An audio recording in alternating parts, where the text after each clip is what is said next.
Okay, now that's better, right?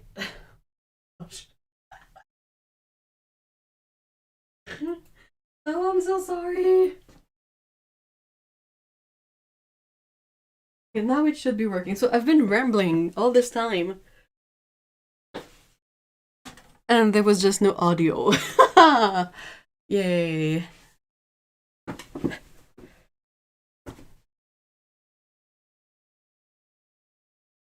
No, it's me. But is it okay now? Is it like the weird audio that sucks, or is it the decent audio? Yeah, that was my bad. Sorry. I don't know why, but I had it muted. So I've been rambling for like 5 minutes and there's like nothing.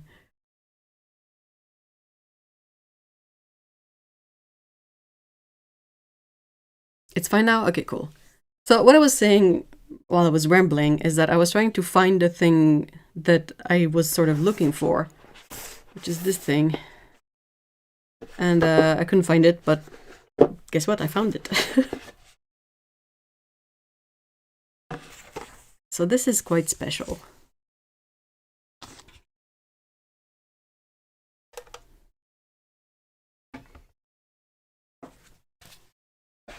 Very decent audio. Yay!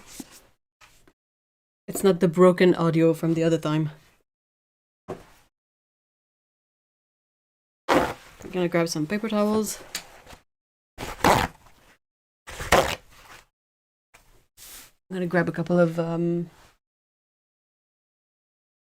like brushes. I have water. I have this thing.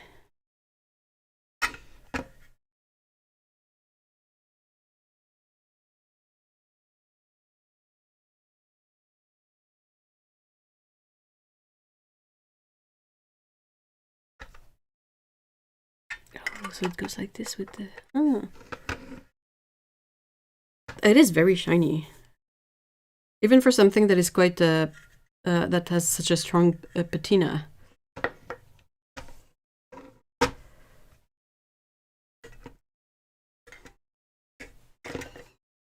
So this is quite new. Not new per se, but new to me. And I want to figure out what the colors in there are. And perhaps give it a bit of a clean. I'm gonna take these out.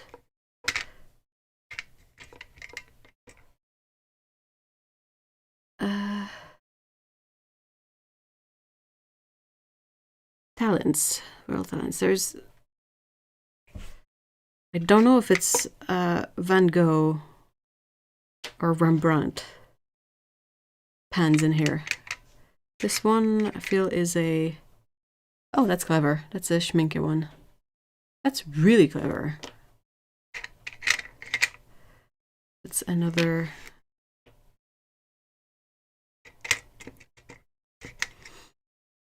Oh. So I'm pretty sure this is a little handmade palette. Oh, Senili one. That is all brass with these flaps with an enamel coating. And it is quite vintage.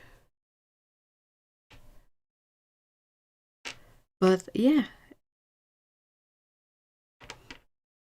I think it is really cool. And I was looking for a palette that was full brass. Jill, hello! How are you?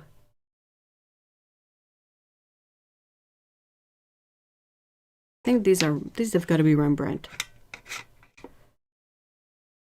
Yes, Rembrandt, Sennelier, and then... Ooh, cool. Schminke. Cool. So that's the little palette.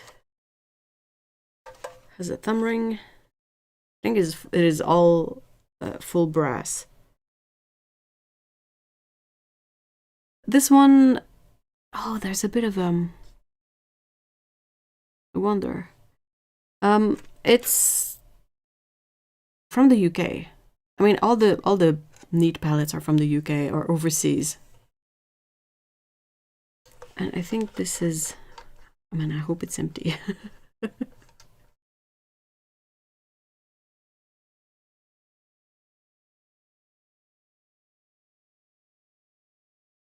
Right, so we have a little bolt here. This, oh, that's quite clever. I see.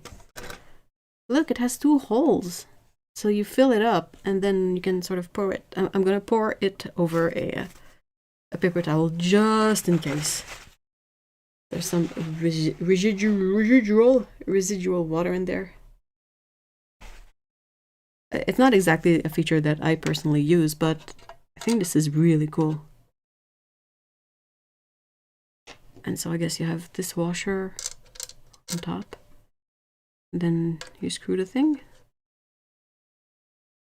And like the tension you put in this thingamajig is what will cover up the holes in the... That's super clever.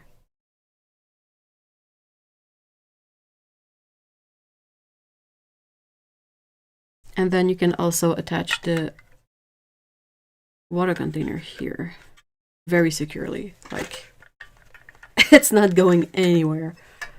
So that's cool. So I guess the only sort of, not really an issue per se, but it's just how low this flap hangs. Like if I were to do plein air with it, this would probably spill all over. So I would have to perhaps tighten the metal here of the flap. But if I use it on a desk,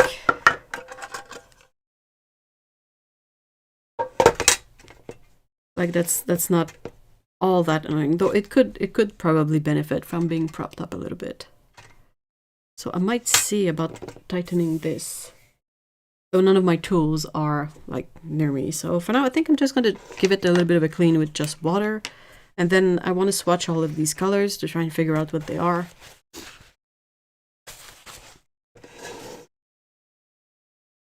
So I was pondering the idea of perhaps buffing the brass to make it super shiny. I'm not sure though. So if you guys have any opinions on the matter, I would love to hear it.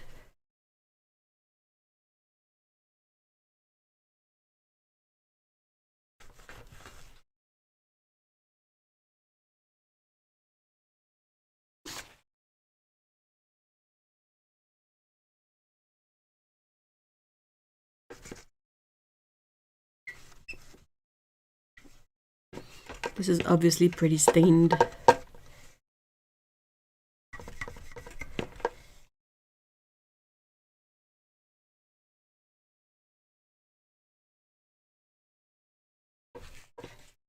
wonder if I can put this just under it.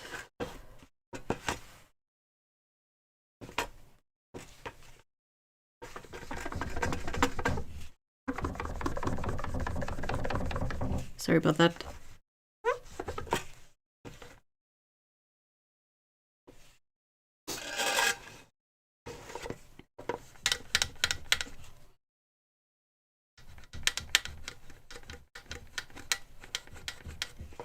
It is really nicely made. Like what's stellar craftsmanship? Craftsmanship. I recorded a really lengthy video this morning, so I will probably be tripping on my words a lot today, so apologies for that. Hopefully I don't chicken out and finish and edit the video I recorded earlier.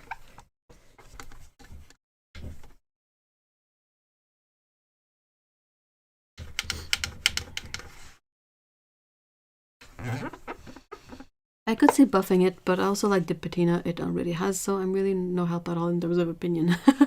I'm not, yeah, I mean, if I'm asking, it's because I don't know either.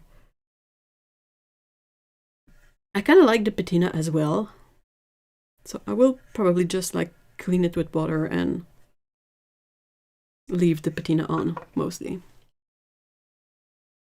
It would be really pretty shined up, but it will tarnish again. Depends on how much buffing you want to do. Melissa! Hey, hello! I didn't see you come in, huh?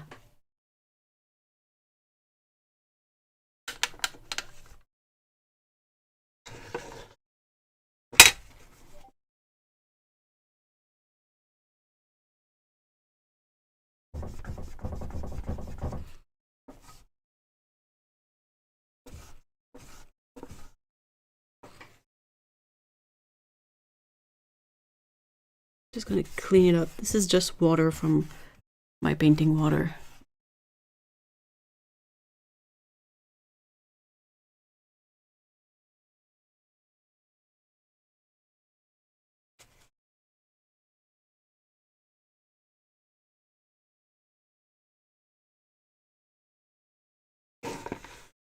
I need to figure out a better way to make all of my neat vintage palette like within reach.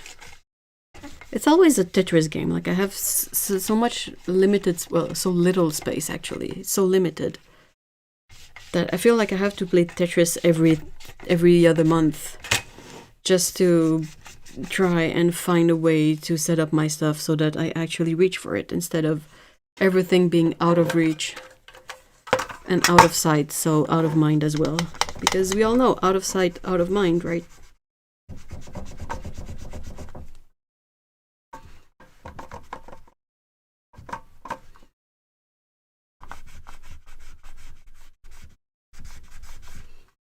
Oh, that was a lot of residual color.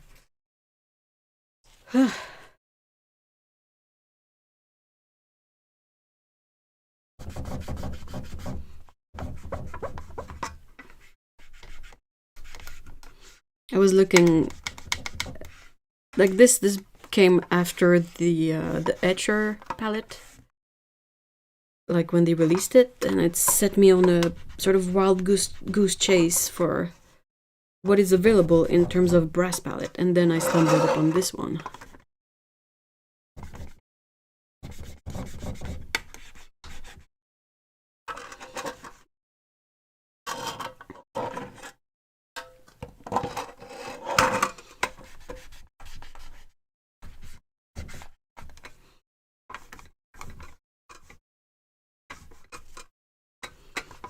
I really wonder who made it. I didn't get a lot of info, though I did ask. So I have that in my messages, like a bit of info about who this palette belonged to. And the seller told me that it was a fellow painter from their village that had gifted it to them. And they were looking to rehome it because they were not using it.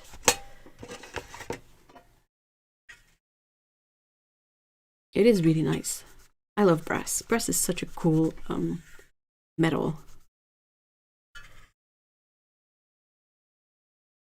It is already pretty clean.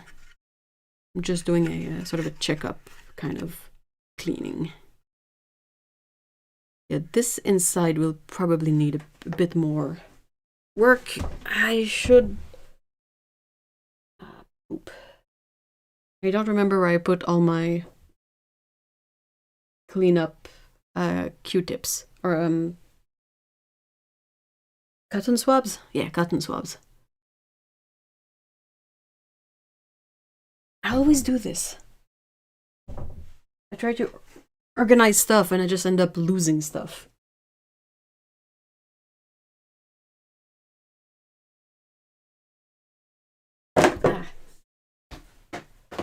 And mind you, everything is lost within this small corner of them. Here, I have these. I'll use these.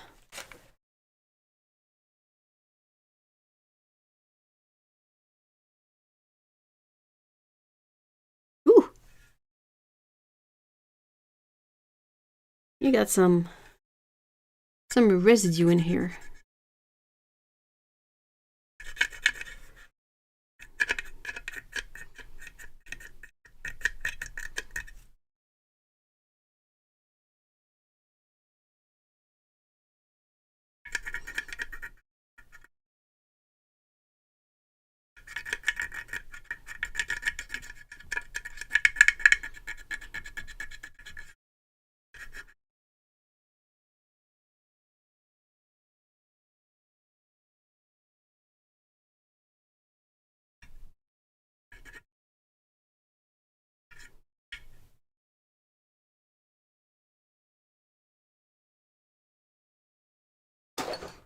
I would probably polish it really well initially, and then as it tarnishes again, say to myself, nah, it's staying the way it is. Hmm.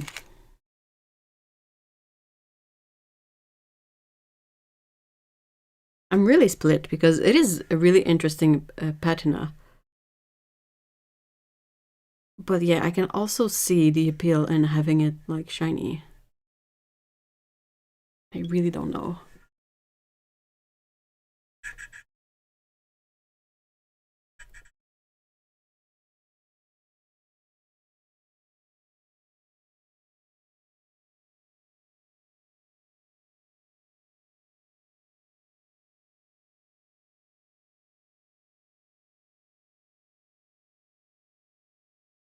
The interior of the water well is quite grimy, but I don't know if it's actually like real paint grime. I mean, though it would track, wouldn't it? It's just really hard to see.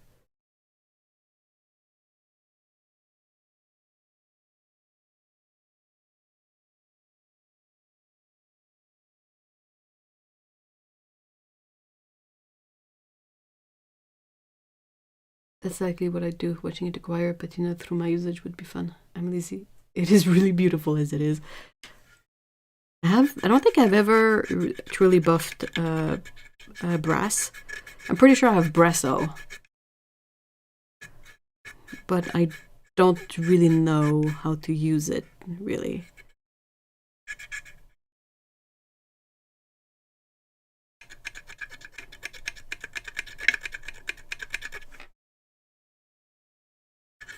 Maybe I should just soak it up in water. It's hard to say if this is just like extra patina, because I know that brass reacts not in a bad way, like not in corrosion, but I think it makes extra patina when it's in water or wet. It's a bit hard to say if this is actually like something that I can clean up or not really.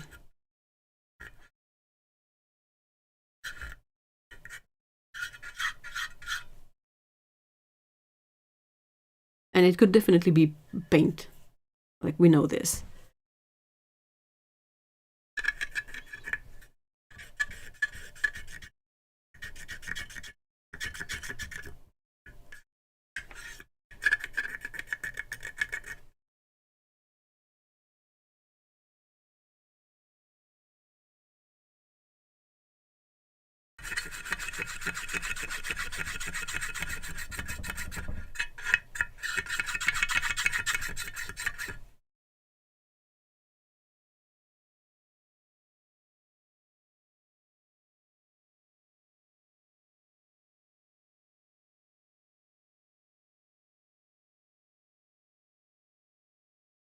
Pico has a lot of opinions.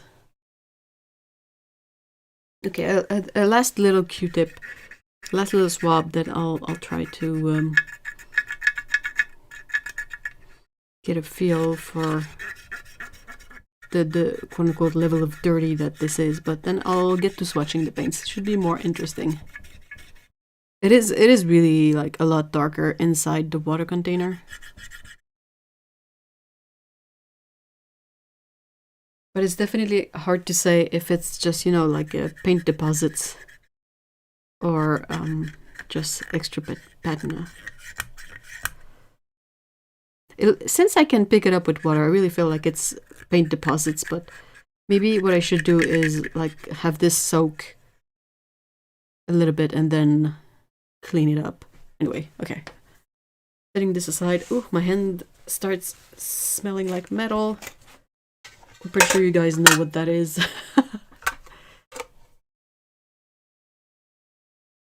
Ugh. Sorry.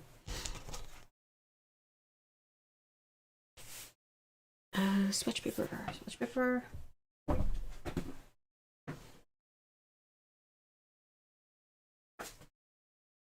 Now this I've set up. I've organized a swatching paper in a bin. So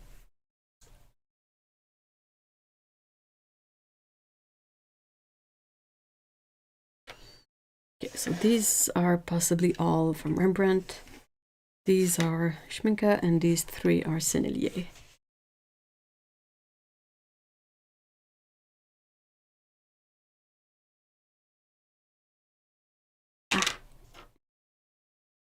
I'm somewhat on frame, I hope.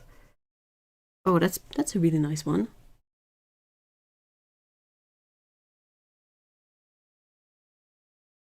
Ooh. This is R311.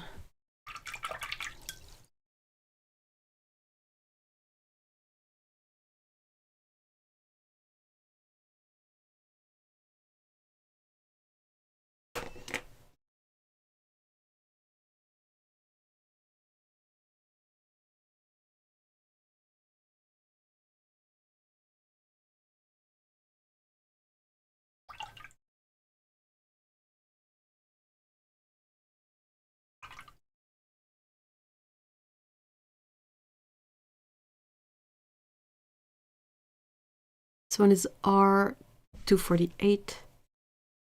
Oh man, this person had a great taste in colors. Wow.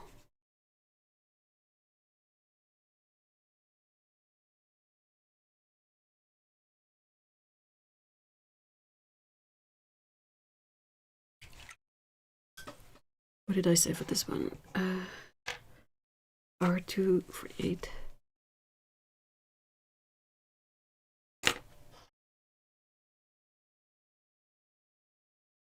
Look at you all organized with pre-cut swatching paper. I mean, I'm cheating. This is the 6x9 B paper that's already pre-cut.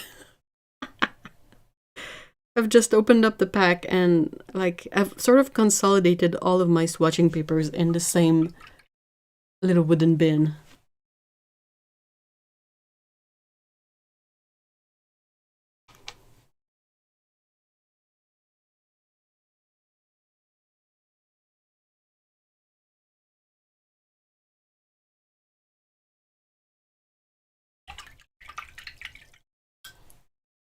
My swatches are often on the back of an envelope.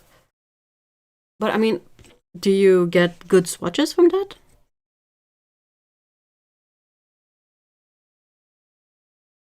Still counts as organized. If you say so.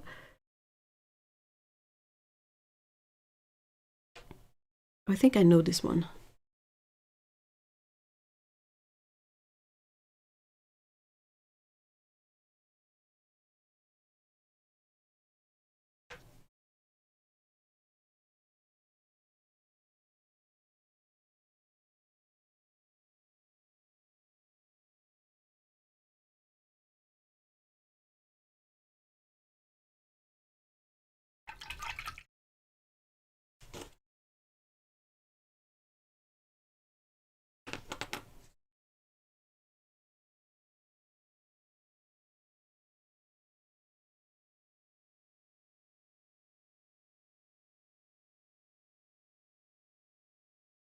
This one is really dirty, so I'm trying to clean it up just a little bit so I can get a better swatch out of it.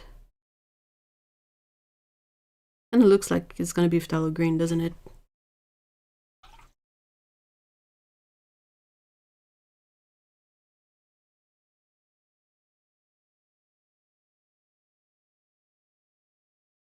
I'm really not sure. Oh, I think it might be Viridian. That's a very, like, Viridian kind of color. I agree. Great color selection so far.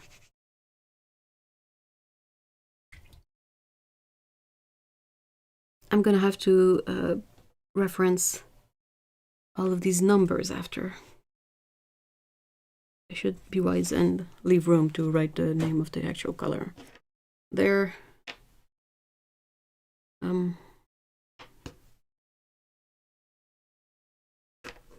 Okay. I don't know what is what, so I'll start with the one that seems to be brown.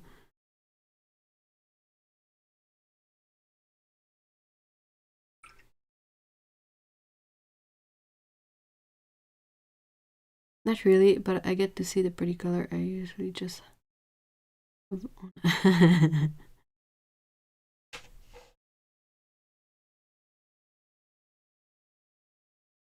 That's gotta be some sort of burnt sienna, right? I'm really liking the first one that I swatched. I was like, oh, this is a really nice red, but it kind of looks like an orange, and I really like it. Also, it's kind of annoying because I used to be able to get Rembrandt paints from Jackson's, but now I can get nothing from Rembrandt like anywhere. I haven't really managed to find a a local seller for it. Oh, it's green. This one has got to be phthalo green. No, don't be phthalo green. Go! Bonjour! Did you guys hear that? Oh, okay, okay. Sorry, that's not phthalo green blue shade. Possibly green shade? Oh, mais là, ma fille. My kitty is yelling at me. What's up? And Otto is not even there. Otto! What if I put your god kitty on screen?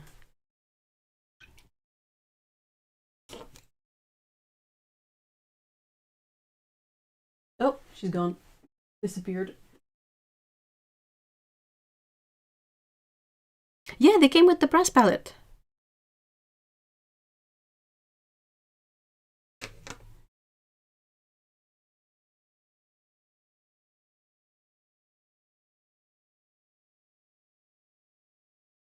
Okay, so this one is labeled. This one is Naples Yellow from Schminke Horadam. Trying to clean it up a little bit.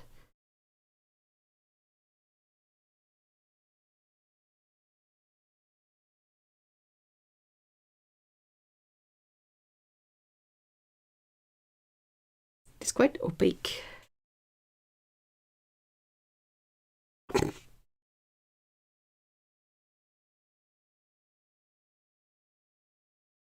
Bix! What's up? I have no idea what's up with her. I think this one here, the bottom one in the first column, is Viridian. This one is going to be some sort of hooker's green or something.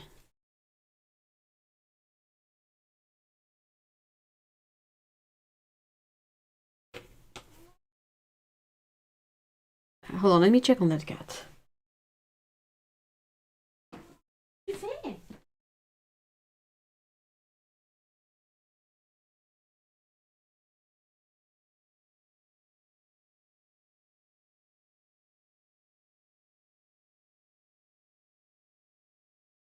Okay. Okay, so she's just being a weirdo. Pico is just being a weirdo right now.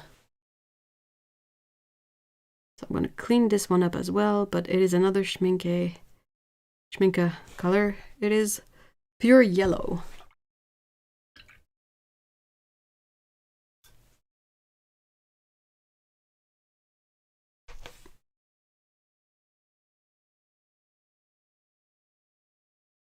It is a beautiful color selection so far.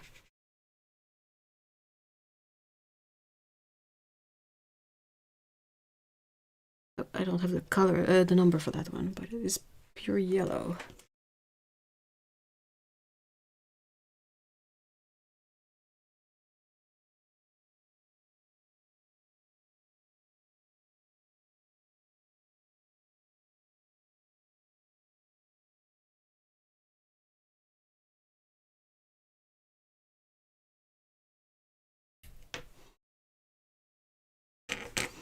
All right. Oh, I want to try this one. Quinacridone Gold Hue. So there's no way these are very old because this color was part of their 2017 release, right? So this palette has not been collecting dust for a really long time, if that's what happened.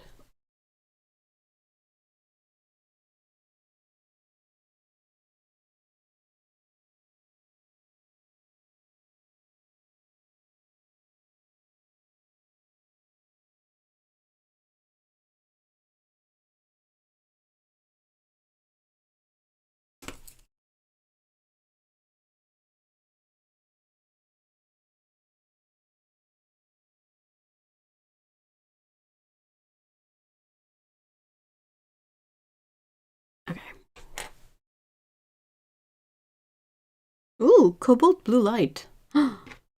Oh, dang, we have a mystery color here. But there's an actual real chance that this set doesn't have any phthalo green blue shade or ultramarine in here. My flabbers are gasted.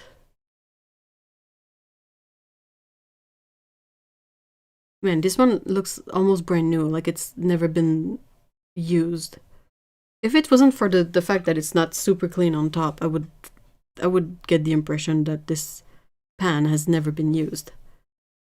It is cobalt blue light. Okay. Oh my gosh, what? That's.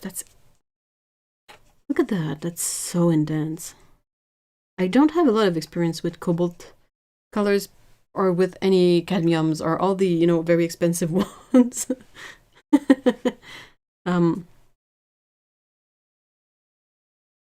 Because they're expensive, so I kind of never really reach for these.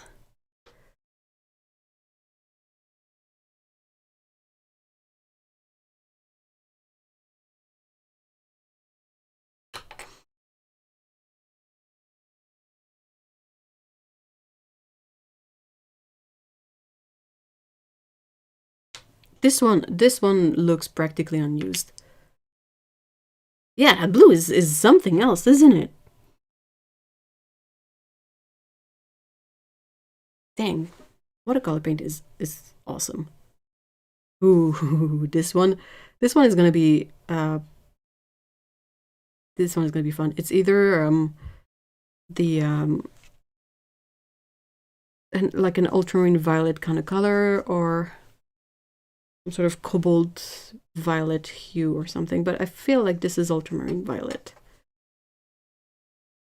It is not, there's like no label on it, but I think color number is 473 possibly.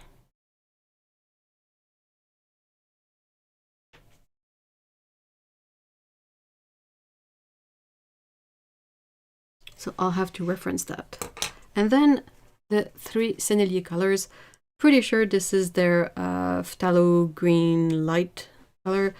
Pretty sure this one is Cinereos blue. I'm very happy because this is one of my favorite colors. And now this one, I think, is possibly Payne's Gray.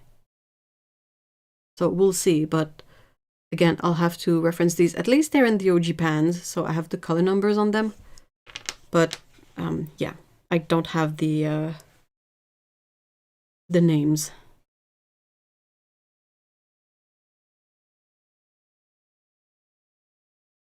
Just cleaning it up a bit.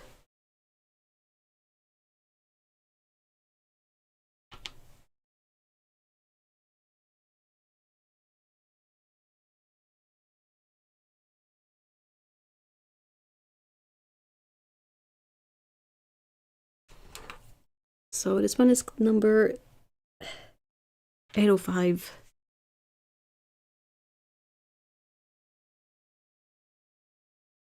The violet is really pretty. That's such an interesting selection of colors. I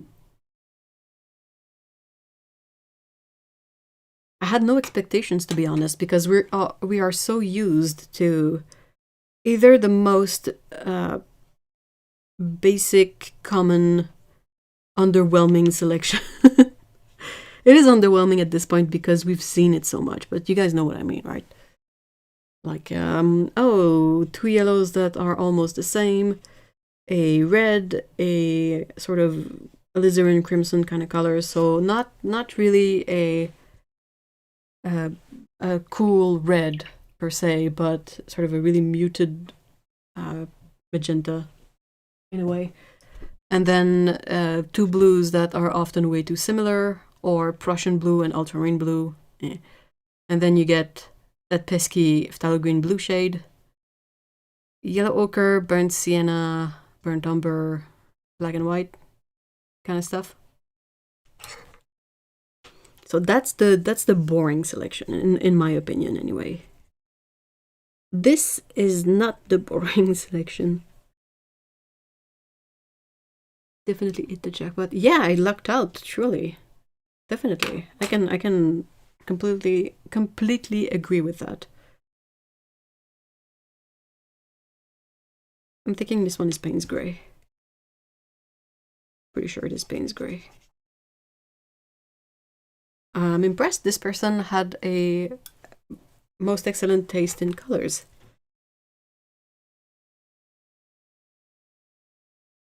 Sennelier. Alright. That's lovely.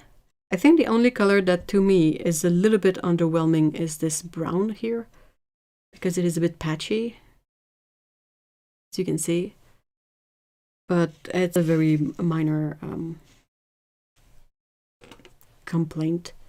I'll try to put these in order. So I think the sort of magenta comes first, then this orange or reddish color, then this one, and then the Schmincke pure yellow, then the Rembrandt yellow, and then green. So the Sennelier one first. Then this is the Viridian, and this is the unknown color. So we are going towards the blue. I'm guessing that technically this one should come first, but it's a bit of a jump in. Then the blue, and then violet. Then you get this, which is a Naples yellow, and then the. I'm always. Are you guys sort of in the same situation that I am when it comes to quinacridone gold? I never really know if I should put it in the yellows or with the earthy colors. I'll put it like Naples yellow, the quinacridone gold, and then the burnt sienna, and then the Payne's Gray. Schmincke ultramarine violet is 490. Oh no, this one is 473. Huh. I have no idea what it is, but it is pretty. Not complaining. I am gonna clean the pans a little bit. There's a bit of paint on the paint. Sorry, there's a bit of paint on the outside, so I'll just grab a paper towel and we'll get them sorted out very quickly.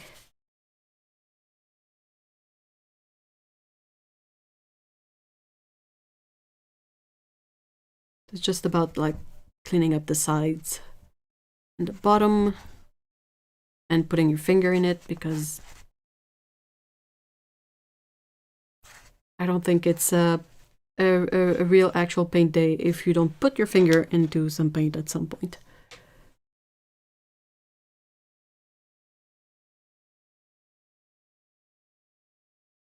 Oh, so it is. Look at the screen on. I mean, my handwriting might not come up really nicely on screen, so I'm not like I'm never mad when people ask like to have more information about the stuff that I'm doing or what I've written or colors or the pans or anything, because there's really no way to know if this is actually legible. And you might be looking on your phone, which would make it extra not legible.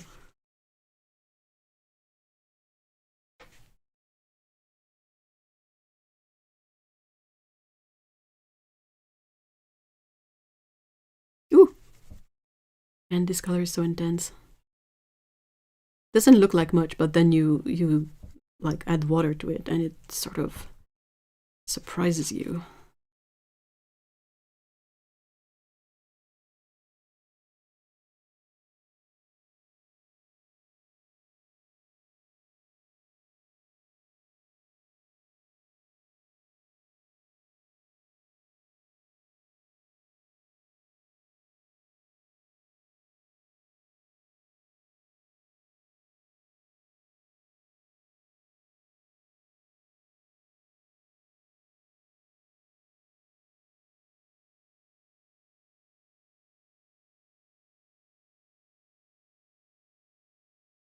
Cleaning up the little bit of red orange that was on it.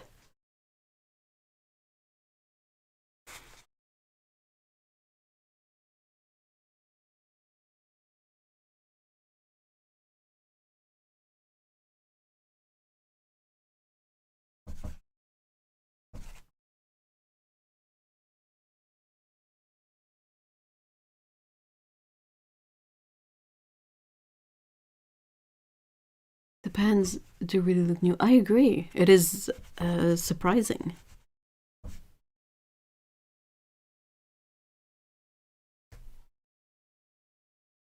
They look brand new. Perhaps that's the sort of most, I don't know if annoying is the right word, but the most sort of, the one thing that I feel I'm sad I'm missing out on when I buy used paints is that I don't know the story of the paints. I would love to know the story of the paints.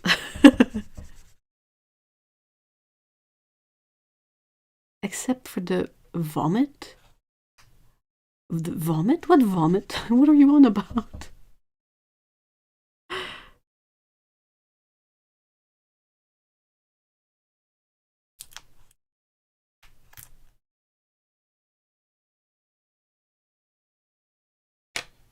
Oops. Oh, nope. That's my bad. I tried to clean the little and it just came off, so I'll keep it like that.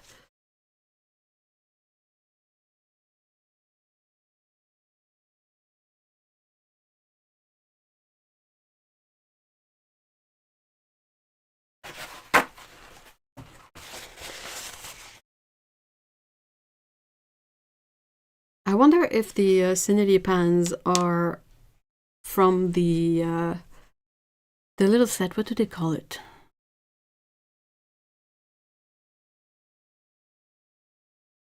You know, that little set of 8 colors. Though they don't usually come in pans. They're usually in this weird plastic insert, so maybe not. But I'm pretty sure that if these are the colors that I think they are, all 3 of them are in that little 8 colors set from Cinity.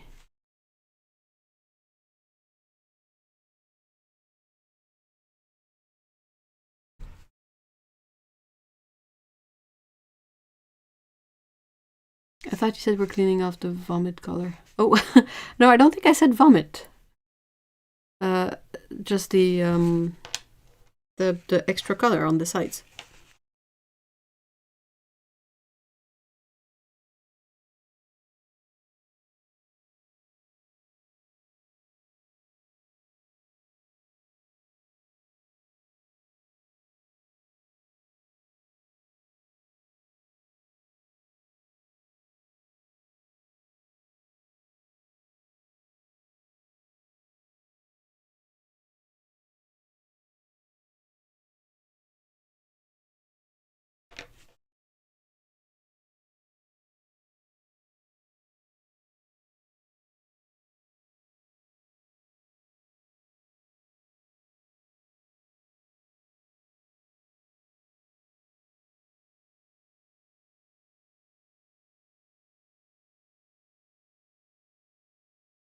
Oops, sorry. Oh, no big deal, but you just got me confused for a second.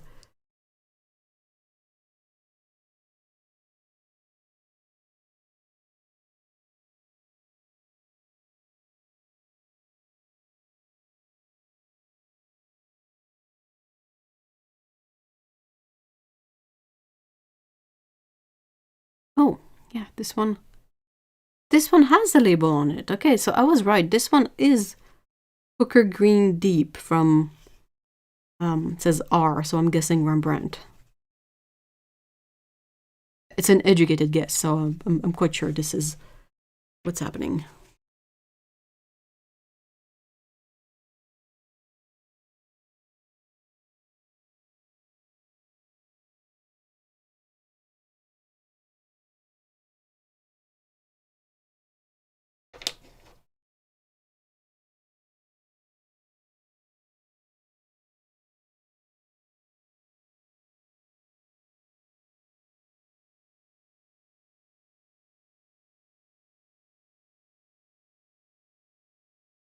I really wonder what this one is. Maybe some sort of cadmium yellow, right? You know how some cadmium yellows are like almost glowy? Because they're so bright yet opaque. But instead of, like the opacity, instead of making the color more dull, it kind of bounces more light off the paper.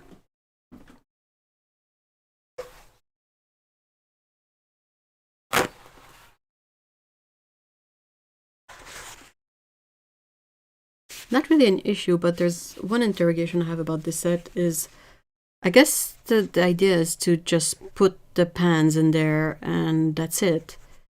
They're not really held in place by anything, and brass is not magnetic, so you can't really magnet them in place.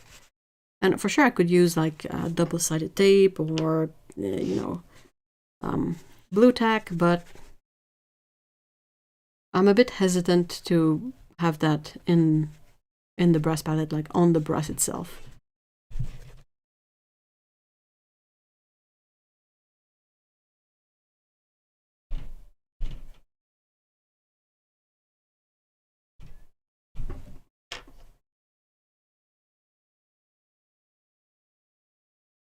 I'm curious about what this person painted now.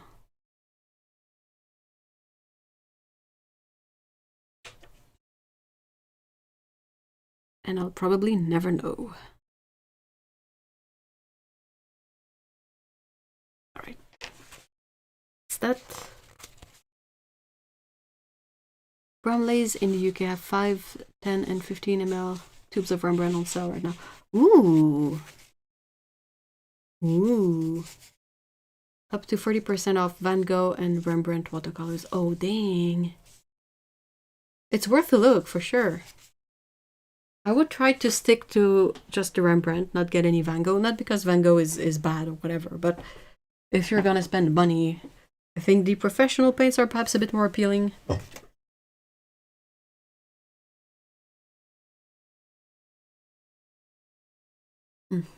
I can never drink my tea fast enough. It gets cold so fast.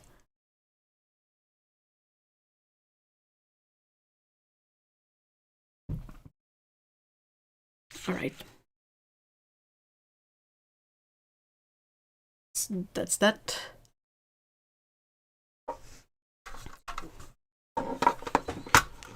What if I was to put them back in here? So the little palette can hold 15 colors.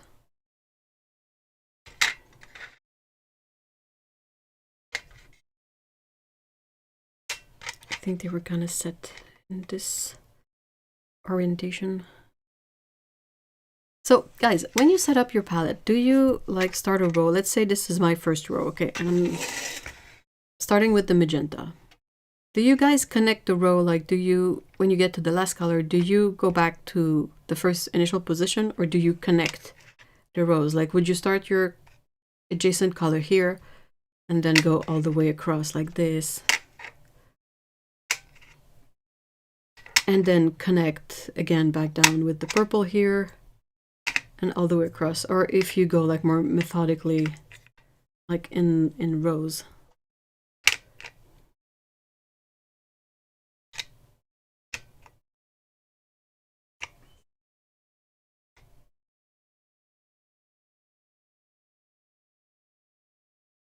I've never used any of their paints before. I was definitely not impressed with the Van Gogh colored pencil and the watercolor pencils though.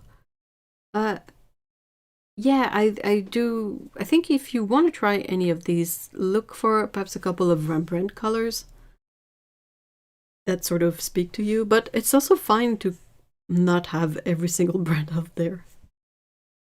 It's also okay. Sorry. Same about the tea. They do make a mug warmer that works well. I used to have one. Yeah, I often use my like doubled walled mugs, like metal ones. They keep the tea warm, but sometimes it stays like too warm and I still can't drink it because it is too warm. So my options are either I forget the tea or it's so warm that I can't drink it. There's not really a good in-between.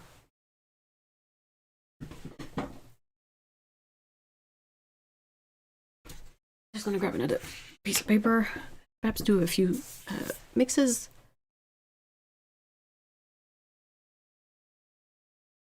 I don't know where to start though.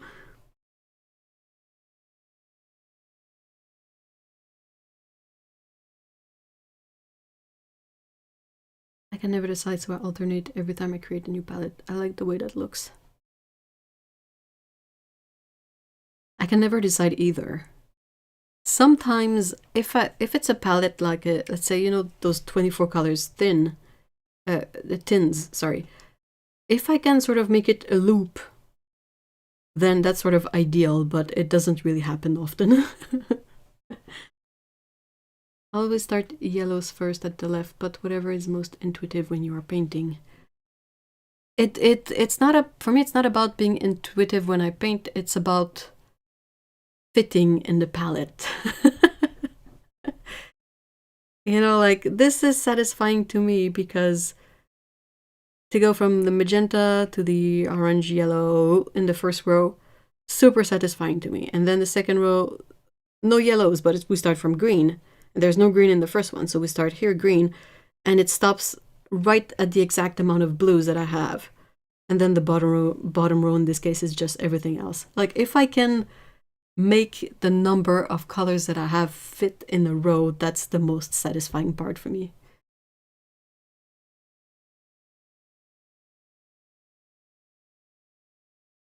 Now I want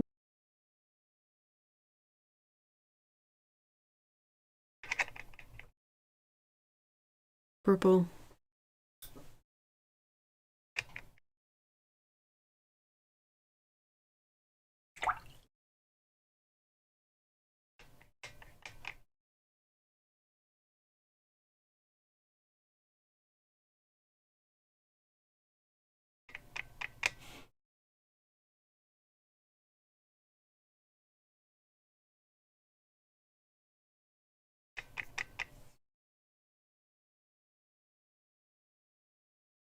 So that's quite neutral.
It's also quite neutral.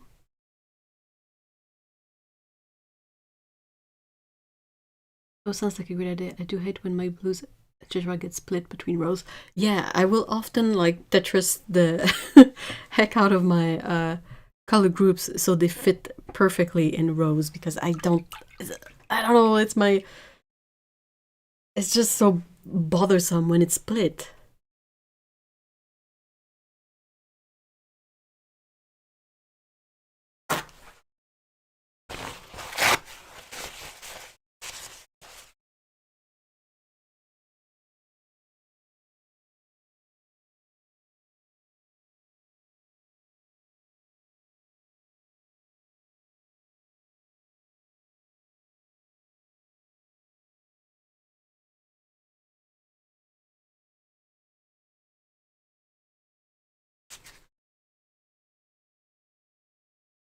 Right, and now I'm gonna try the perhaps the magenta with the hooker's green. I'm trying to sort of reverse engineer the logic of these colors. And there might not be one. Perhaps it's just the colors that this person prefers. But I can't keep the Otto's palette out of my head. If you guys remember, the sort of primary color palette that Otto had made, where sort of every colors, like every complementary, would neutralize nicely. I wonder if this is what we have here.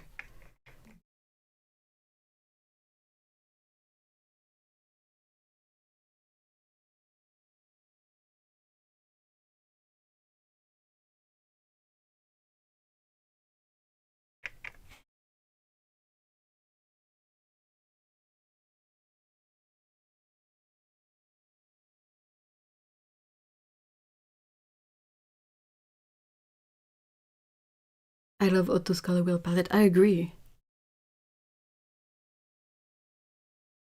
I really like it too. I like how she managed to get like all these colors to work off each other so well.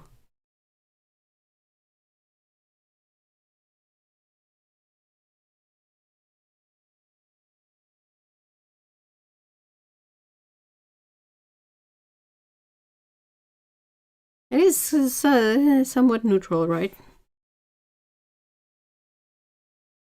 Somewhat. Yeah, fair enough.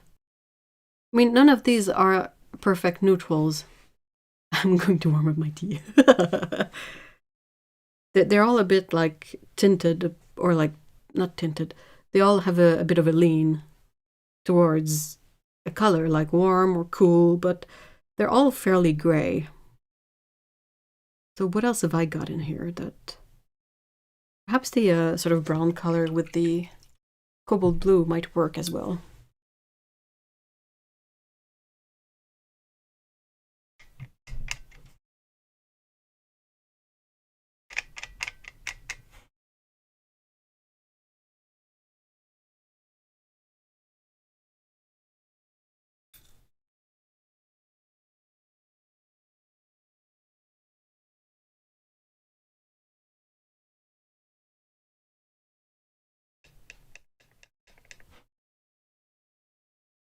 Oh yeah, that works really well. Oh, I'm not even frame, sorry.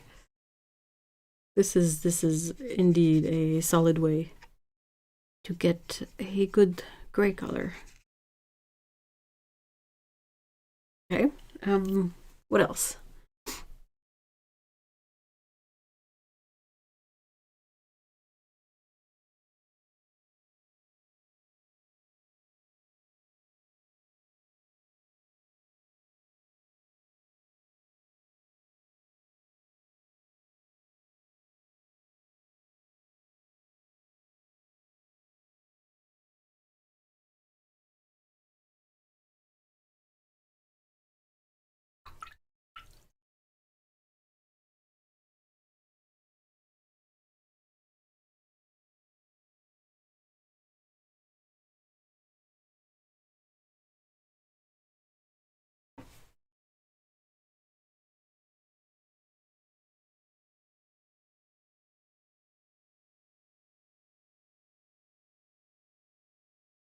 I'm gonna try the quinacridone gold with the purple.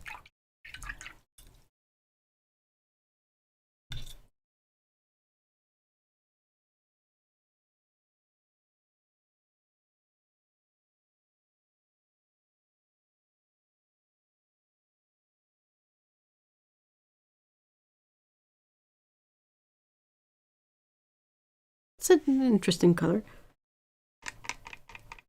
The yellow is so much stronger than the purple, so it's a bit difficult to balance them out nicely.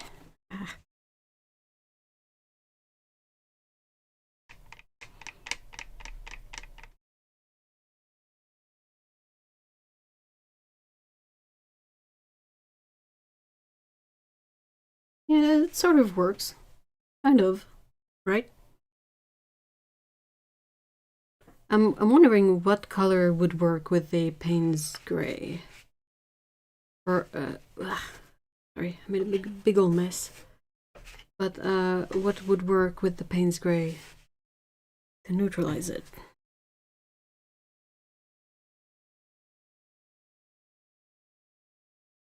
Maybe that orange again?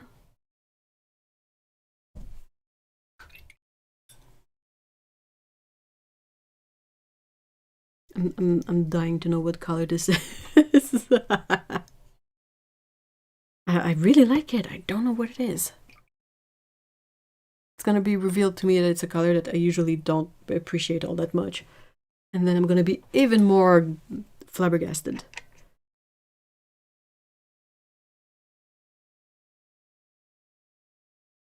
I don't think this is gonna pass. Oh, what?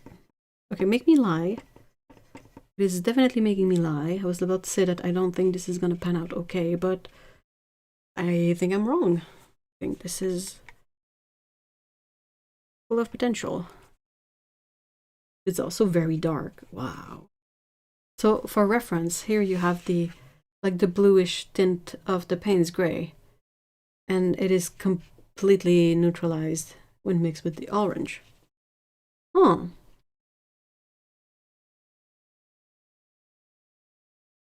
Oh, these mixes really do neutralize very well. Maybe this person... I wonder. I'll definitely have to go back and check out Otto's color.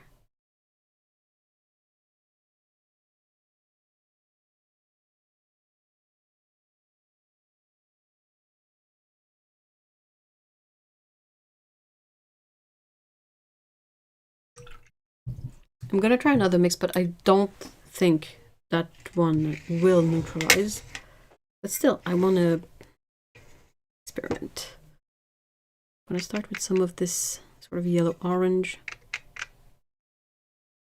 kind of color.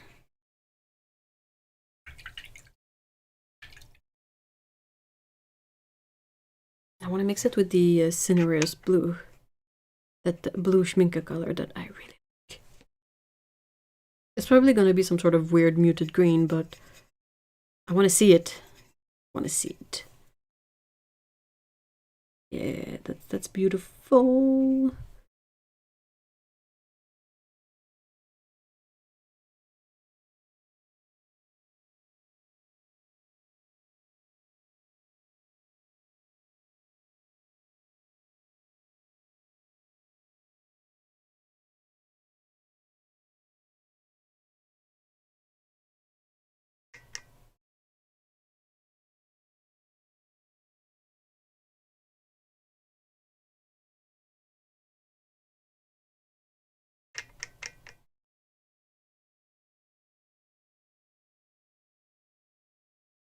Yeah, I love those greens. They're so nice.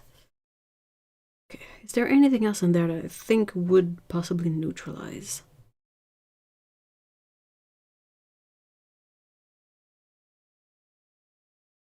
I don't think the magenta and the viridian would, but I can try it.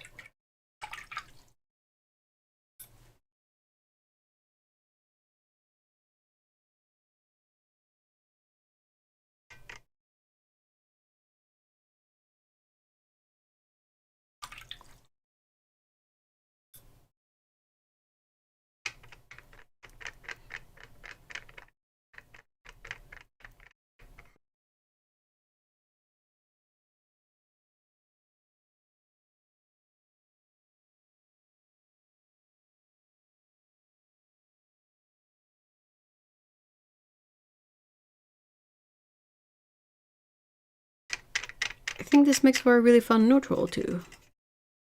It's not like perfectly on the gray, the neutral gray mark, but it is definitely a super lively color. Oh, that's way too much. It is a super lively color. Oh no, I'm reminded of the nonsense about the paint particles and the bruising of the paint particles and the flat washes and no. All of that. Yeah,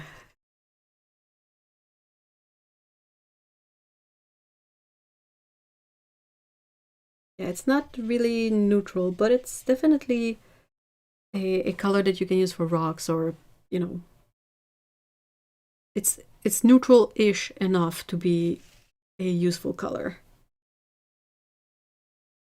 Now, can I think of any other...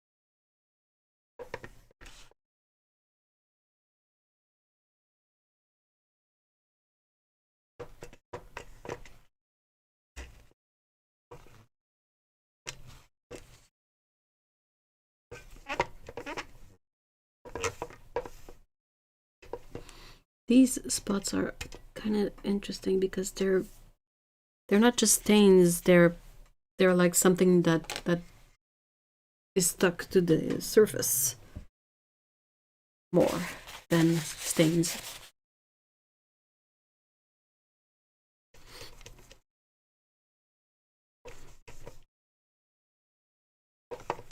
I've seen my fair share of vintage palettes that had like really 3D leftovers in them that were like permanently stuck there. So I really wonder where those come from. Is it that people will mix like acrylic with their watercolor sometimes, or is it from like bleed proof white, or like what is it? Where is it from? I don't have the answer to that, but I wish I could figure it out.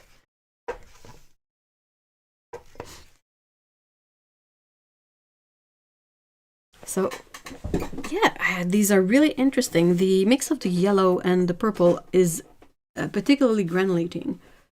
I feel like any mix that will be made with that purple is going to be quite granulating. I'm pretty sure of all of these, it is the most granulating paint. Then there's a bit of it in the sort of viridian here, but not much. And the cobalt blue is also a little bit granulating.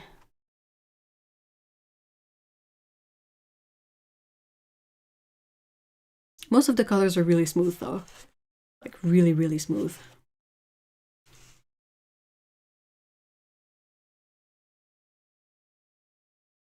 We get a good cyan, magento? Cyan, magenta, and yellow triad too. You can use this yellow from Rembrandt. It is perhaps a little bit cool. It is not the most neutral of yellows, but it is surprisingly difficult to get a completely neutral yellow. Oh, we sort of have a split primary.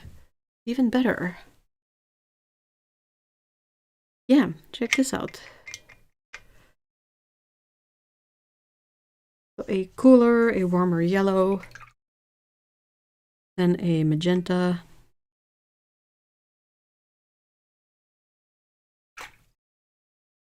that very reddish orange or orangey red, depending on how you want to go about it. Could be, these two could be your split red colors.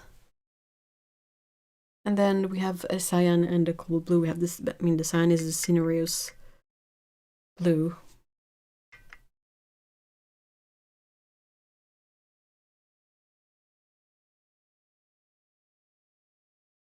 And then the cobalt blue. Yeah, that works well. Oh, I wonder if once I've looked up what these colors are, I wonder if I can trace this selection of color to a specific artist somewhere. Like, this is just an example, but let's say at some point someone like James Gurney or Liz Steele had shared a split primary selection of colors. I wonder if I could trace it back to whoever this came from, or if it's purely from the person who owned this palette.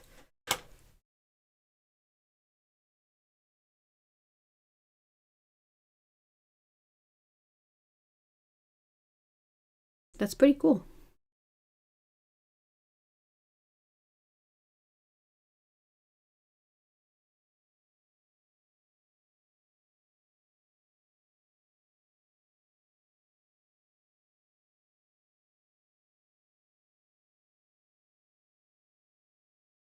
All right. Well, I'm sort of done going around this one.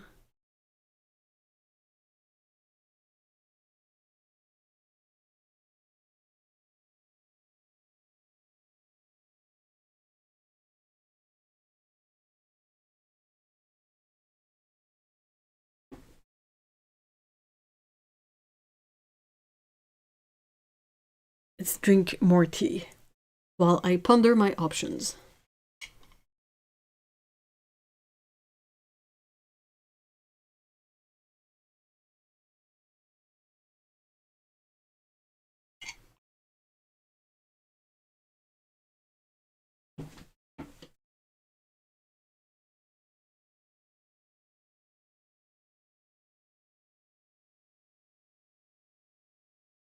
This one is drinking so difficult. I'm spilling tea everywhere.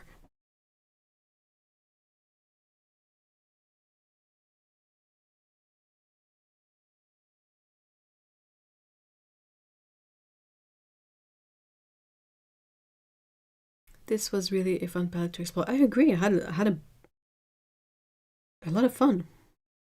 A really nice color selection.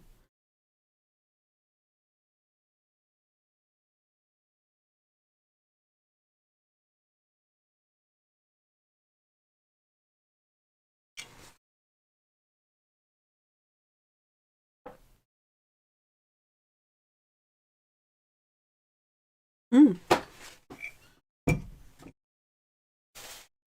have a bit of an idea. All right.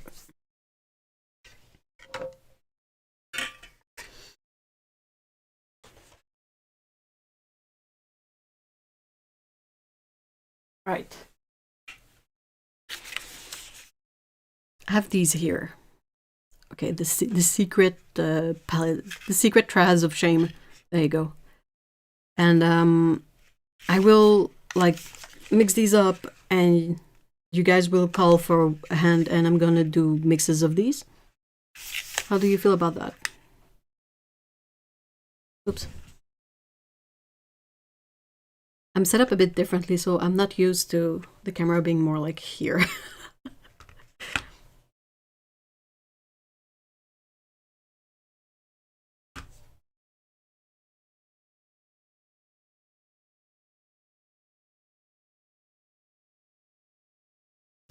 When you buy a used palette, it should be understood that a biography of its life should be... I agree. I should try to document the life of all my vintage palettes as far as I can tell. Or at least like when I acquired them and where I acquired them from.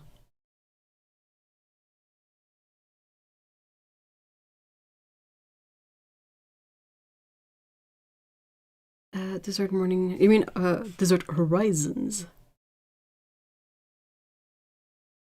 But yeah, I can sort of put these behind my back and mix these up, and you guys say either left hand or right hand. Or if you all want to see the same one. Like I'm not like excited more by either of them.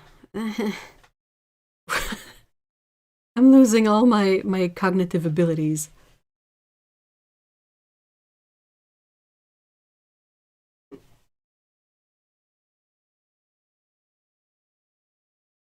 I'm still mixing them, so I have no idea which is which. For fuck's sake, I can't see. It's okay. It's okay. I don't think that the desert horizon is a more fitting name than Desert Morning would have been. You know, like plain old desert would have worked as well.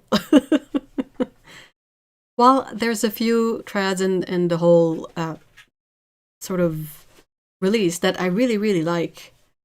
And I would be really curious to talk to the person who came up with those specific triads. I would also like to speak with the person who came up with the names and perhaps have a serious talk with them, because the names of all of these is so nonsensical. Like the seasons, there's seasons, fine. Like I don't necessarily agree with the colors in some of the seasons, but fine. It's enough of a standard general theme that I don't really mind it. But for the other 4 sets, all right, let's go with Desert. So there's Desert Horizons. There's Stormbreaker. Stormbreaker is a cool name. That one I think is quite cool.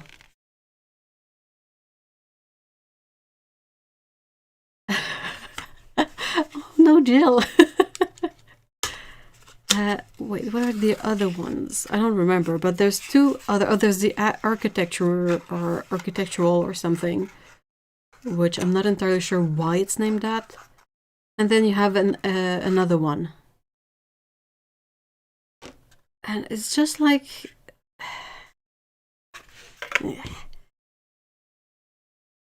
Let's, what do I put these in?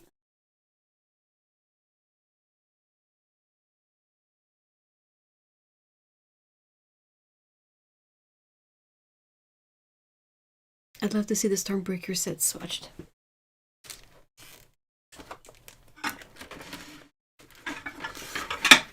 Alright.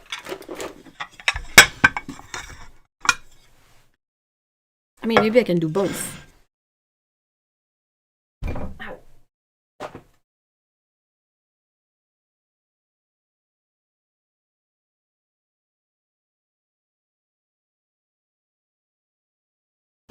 Ow.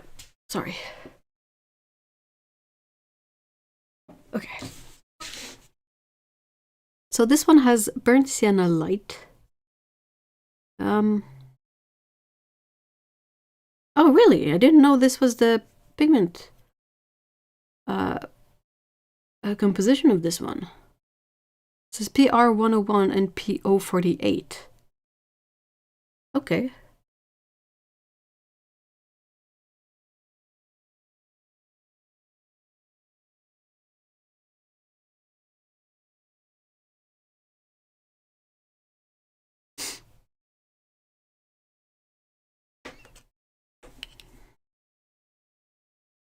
I always have to rewind 10 or 20 seconds, otherwise my internet lags. Ooh. Okay, this Monte Amiata Natural Sienna is PBR7.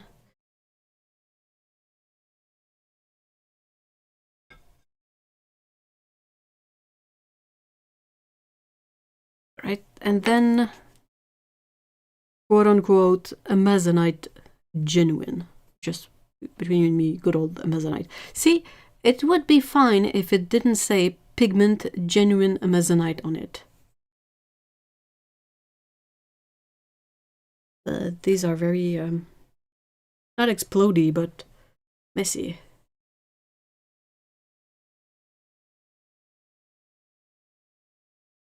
Right.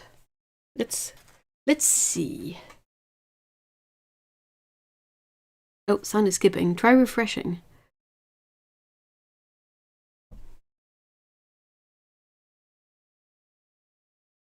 Should hold on. Not even on frame. I'm terrible at this.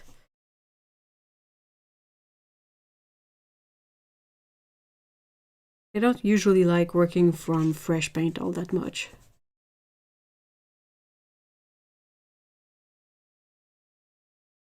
Genuine, yeah, exactly. If it just said Amazonite too, that would work, right? It's the fact that it says genuine that is kind of annoying. But yeah, anyway. We've talked about this through and through.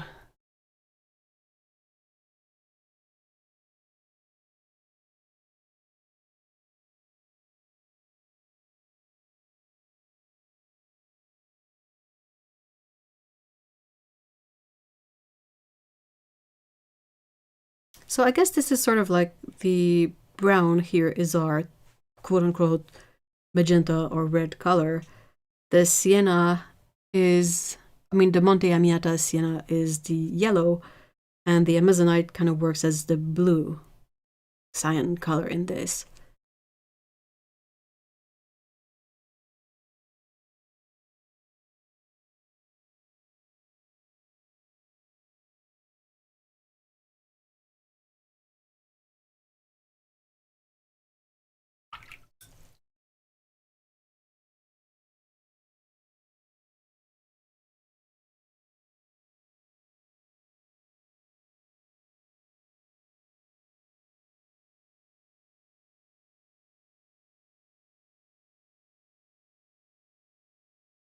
I've always thought that the like before the whole like questioning of the Primatech stuff, the Amazonite has always been one of my favorites because it is sort of this perfect middle ground between like something like Viridian or PG7 and some sort of cobalt teal kind of color, but it is transparent and it is not too muted, but it's also very natural. And if you dilute it, you get this minty color that is also quite nice. So I've always really liked it. Like I could definitely see it as part of a palette that it's a main color in. Like it's a good basic color to have, I feel like. I'm just completely bummed out and saddened by the fact that, you know, it is a bit of a situation with the Primatech stuff, and then also the price point kind of makes it not very affordable.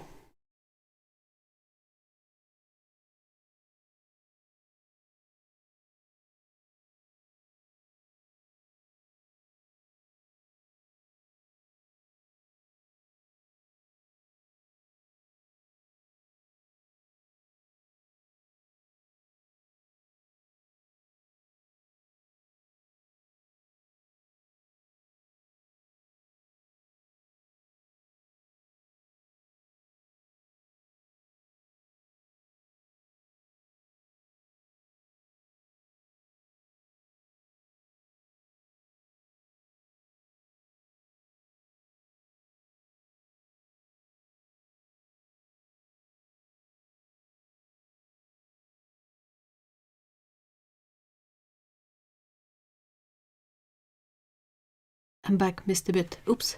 I've just been swatching and lamenting the fact that Amazonite Genuine is a really beautiful color, and it is unfortunately only made by the company that shall not be named.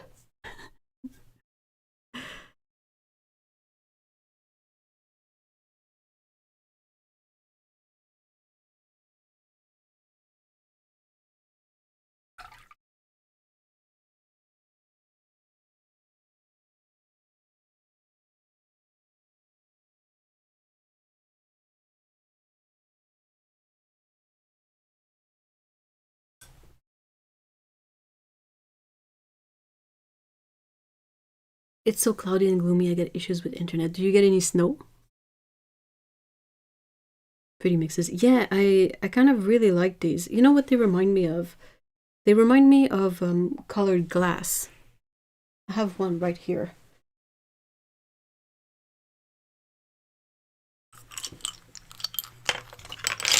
With tiny pencils in it. But like this kind of glass. It reminds me of it. And I love it. Especially because that's a kitty cat. But yeah. Shall not be named.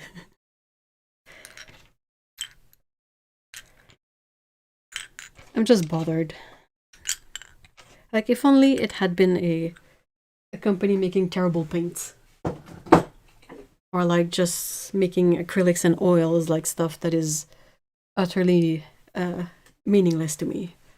But no, they make beautiful paints, and it's as a result of that, it's really annoying that they do what they do.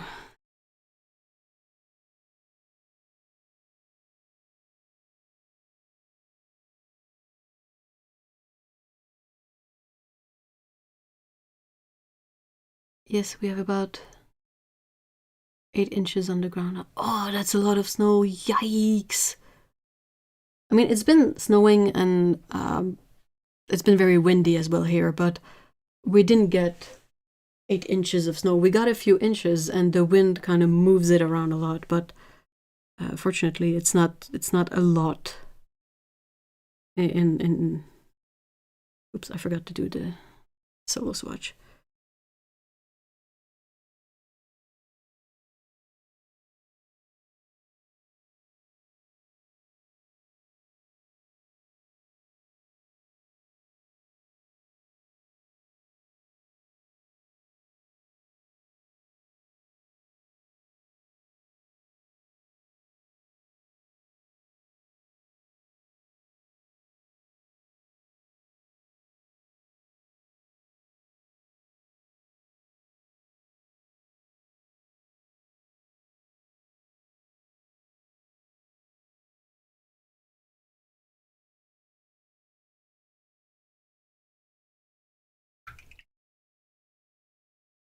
Exactly, it would be so much easier to hide them more if their paint weren't so beautiful.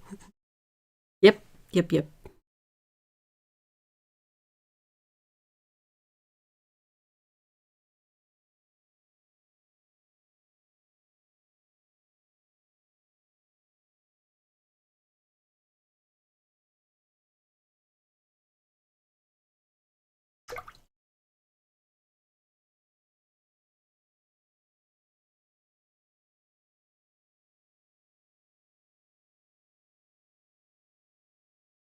There's often not as many like increment in mixes of colors that are really close to one another, which is the case here with this yellow and this brown. They're quite close, so it's more limited what I can mix with them. And also, I'm working from fresh paint, and I find it a bit more difficult to work or to control more like.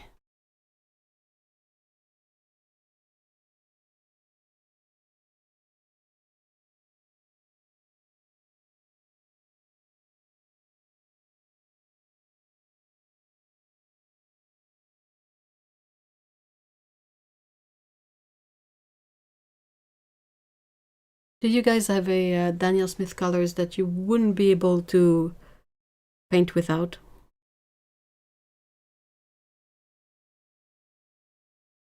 I don't really have one, but there's quite a few colors from their range that I kind of miss. Colors like their Mayan Blue Dark, I think. Such an interesting, beautiful, deep blue color.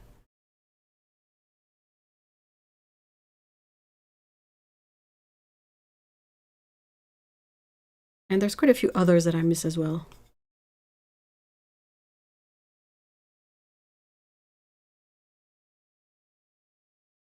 They have a lot of really nice greens in there. And some of the Primatic are interesting in mixes, and the sparkly ones are a lot of fun as well. But yeah, it's just very, very difficult to kind of rationalize it, because it's not an attitude that I kind of want to support. The way they are kind of a bit dismissive of everyone that's not a famous quote unquote artist, and I don't think it's a very cute look. I don't think it's very dignified. And yeah, I don't like being taken for a fool that knows nothing. When actually the person who's doing that to me is the person that could probably benefit from learning a few things extra about the paint, if you catch my drift.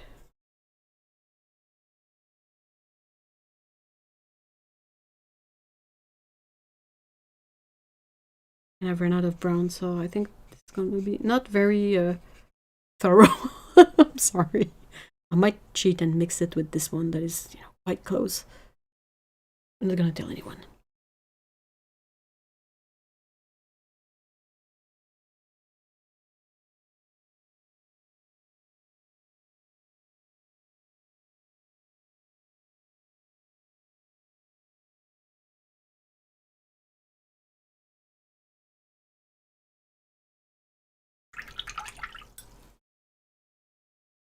Couldn't leave without, no, but I do enjoy a lot of the Primatic greens and browns and violets.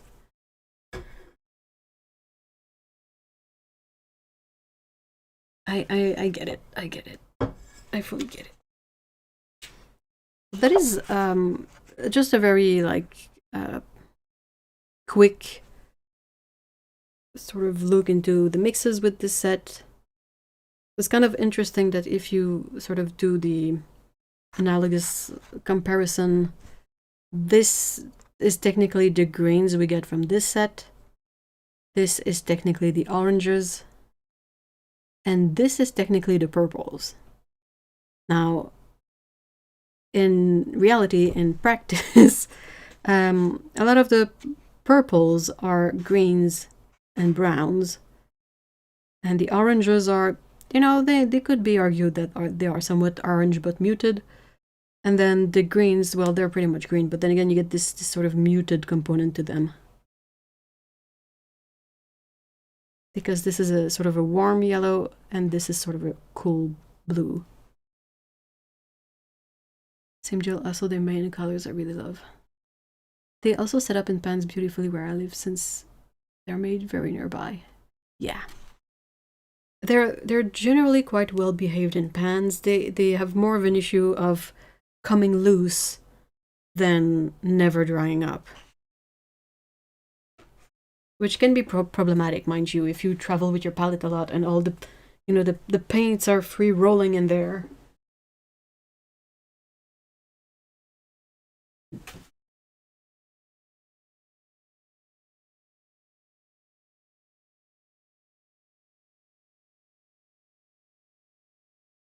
Hold on.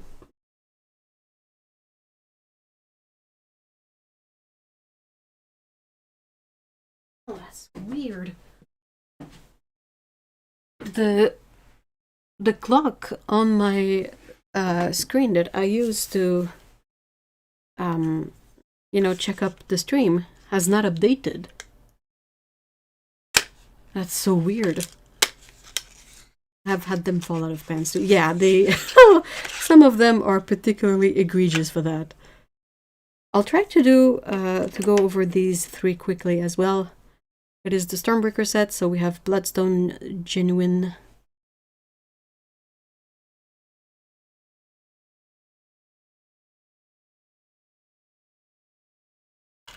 Then Prussian Blue.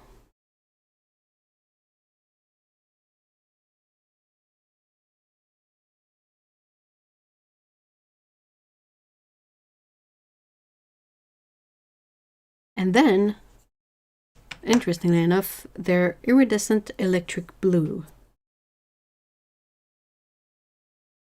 So I think of all the triads, this one is the most unique of the 8 because of this inclusion of a special effect paint in there and also a Primatech paint in there.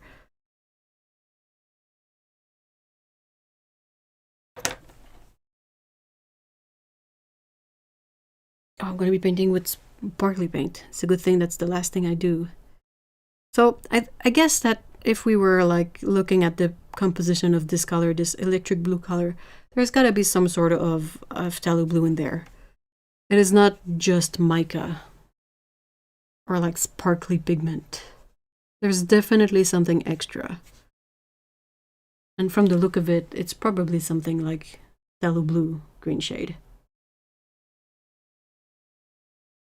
So if Daniel Smith didn't exist, what brand would be everyone's next or maybe first choice over the S? I mean, Daniel Smith is obviously not my first choice for various reasons, not just the Primatech stuff, but they're kind of very expensive here, and yeah, that's a big one. I think Roman Schmal would be my top brand, my go-to. I'm not very picky, and if I have to really limit my selection, I would do perhaps a bit of pick and choose from various brands, like grab a few colors from Winsor & Newton that no one else has, and a few colors from Schminke that are quite unique, and a few colors from so-and-so. But I really like Core. I think Core is really onto something, especially with the high chroma colors. That selection of 6 colors is just completely mind-blowing to me. The magenta is so intense. The dioxazine purple, it is the darkest I've ever seen. It looks black when you use it full strength. The green gold is absolutely gorgeous, and that transparent purple orange is also one of my favorites. And then the teal, the cobalt teal, is also amazing. And then initially it had that quinacridone gold color in there, which was also like mind-blowing. But now they've replaced it with something else because they don't bake that quinacridone gold color because the P048 pigment is discontinued.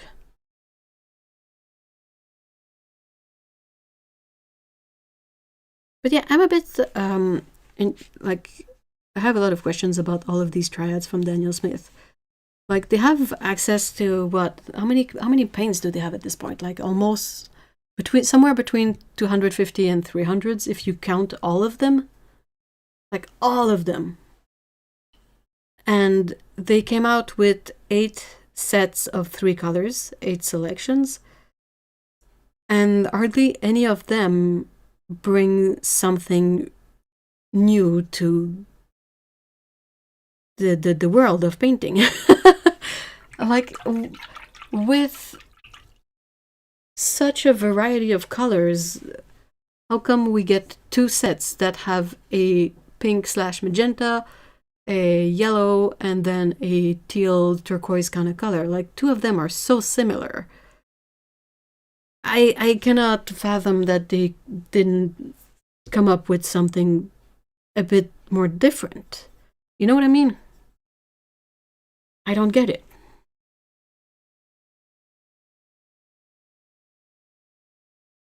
And I'm gonna sneeze.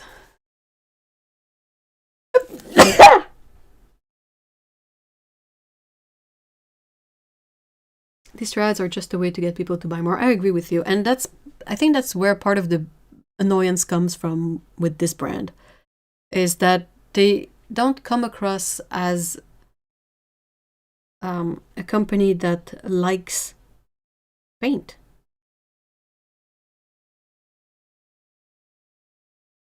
Thank you.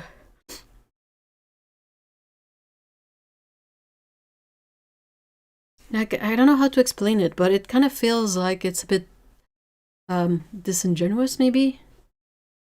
Like you say, like they do these things just to sell paint, not because they think it's exciting and they want to, you know, come up with something exciting and new. And I kind of hate that. I don't like that.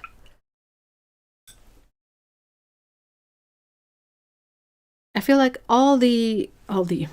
most other brands I've seen, there is a component when they create anything that you feel there's some sort of excitement and like they made whatever, like this new set, this new color or anything, in part because of course they want to sell it, but also in part because they were excited about it. They wanted to share this stuff with other painters.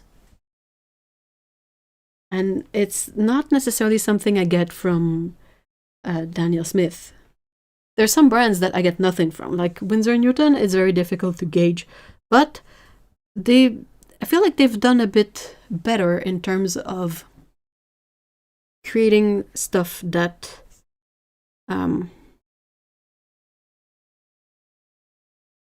is very personal to the company in a way, like the Revival color. It is a company with such an old history that there's a lot they could sort of look into, like a bit like Schminke has done, like when they released the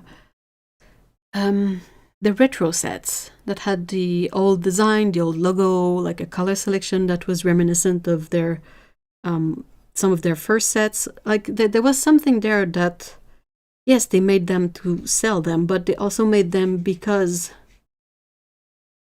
there's an element of pride and ownership in regards to their history and to the craft. And it's not a vibe I generally get from Daniel Smith right now. Do you guys sort of get what I mean? Am I making any sense?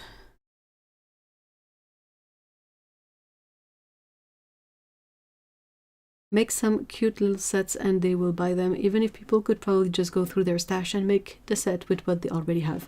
Buying on impulse before checking to see if they already have it. That's kind of what I did for these, because you know the pans that I'm doing in the regular live stream, it's basically what I have left of my Daniel Smith stash that I had before.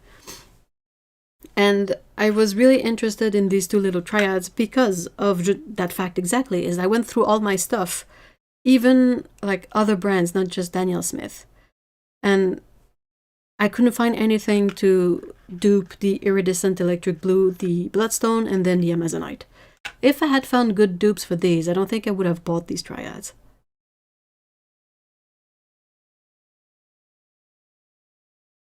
know what you mean.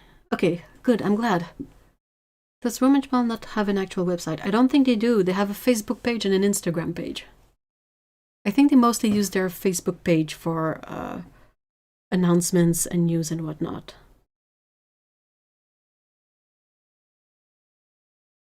But yeah, that's one of them that I feel is sort of the opposite mindset is Romanchmal. First of all, it's still like the person that created the range is still the person sort of managing it for now, which probably helps. I mean, if Daniel Smith was still there, I don't think we would see the kind of stuff we see from them nowadays. But yeah, so, and like I get the feel that Roman is someone that is passionate about pigments and colors and all of that. And he looked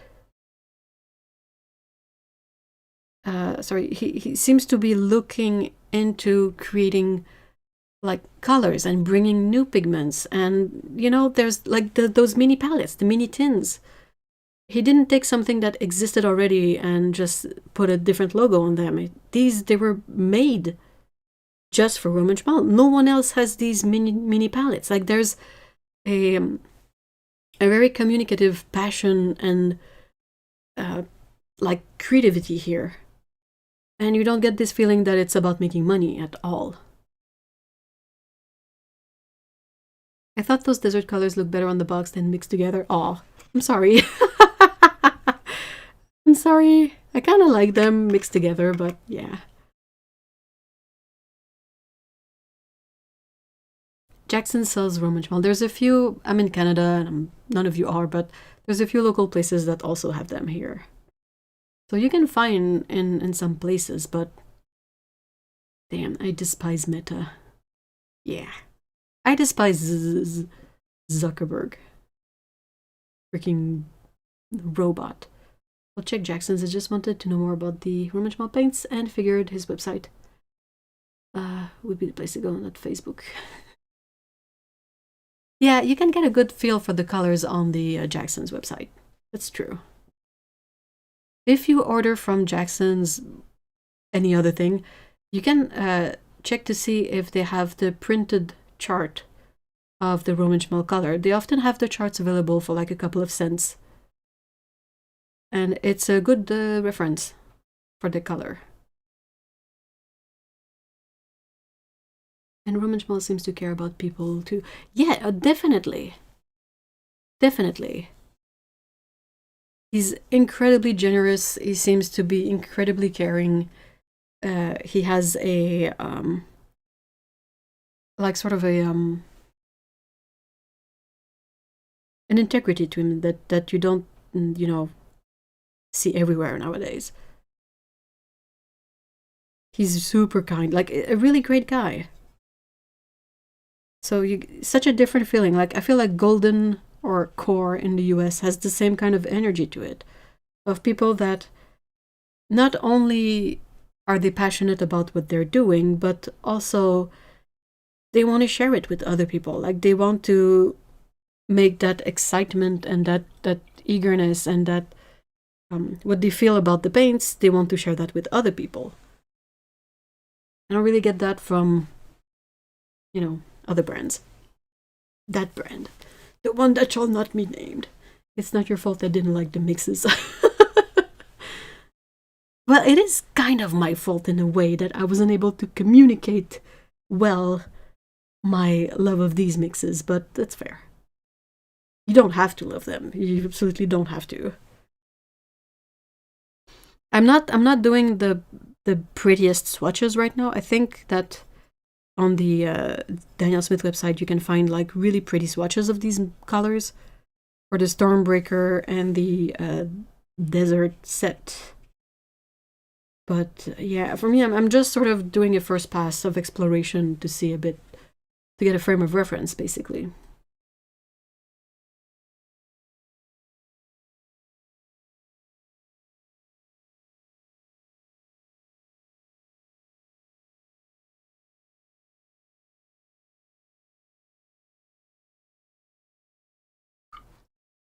There's a lot of brands that I'm really not aware of anything from them, but you know, sometimes it's nothing is better than bad, like bad vibes.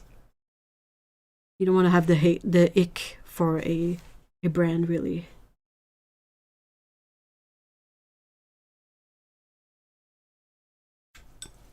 So yeah, I'm rambling.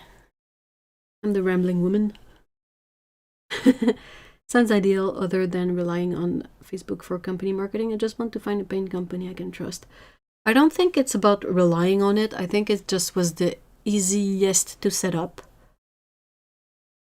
And it's a somewhat old platform that a lot of people have accounts on, so it's kind of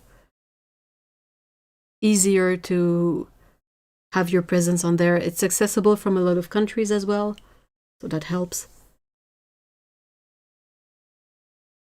I don't know, but maybe Dana Smith was more human. I that's the vibe, that's the feeling I get from what I've seen.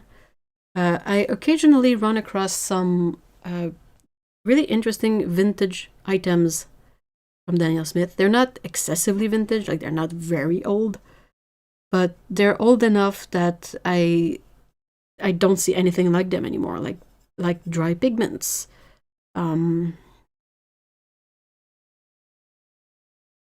What else?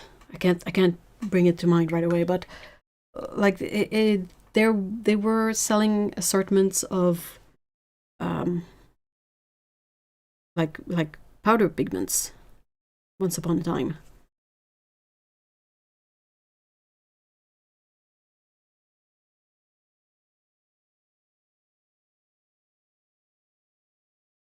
Now it's more the approach of like whatever we can create and offer for sale, let's do it, so that we can give this sense that people need to have everything from their art arsenal branded from us. Like brushes, like paper. They don't have brushes and paper, but you know, that's the kind of thing that a bit like you do with Bob Ross now, you know? I don't know, but maybe then, yeah, okay. Yeah.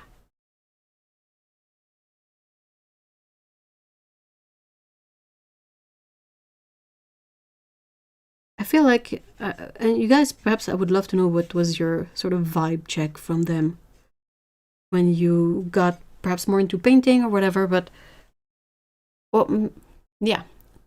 Yeah, I think there's a lot of interesting perspective here, but I got the feeling from Daniel Smith at the time that it sort of got taken over, not necessarily just from the company, but from the people who support the company as well. But this feeling of if you're not already part of the clique, you don't belong here. And it always felt really unpleasant, and I don't know exactly why, but it's always like these I don't find it welcoming. And I'm not entirely sure why, but I kind of feel like you're gonna be looked down upon. They're gonna say that, you know, whatever you do with the paints is sort of not real art, or just that you're an amateur or whatever. And it's like, well, it's not necessarily about that, is it? It's not about like your credentials.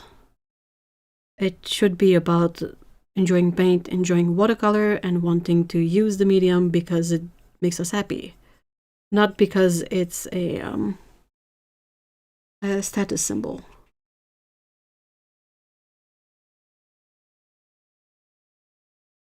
Of course, the company has to make money, but they shouldn't essentially lie to customers and price gouge. Yeah, definitely.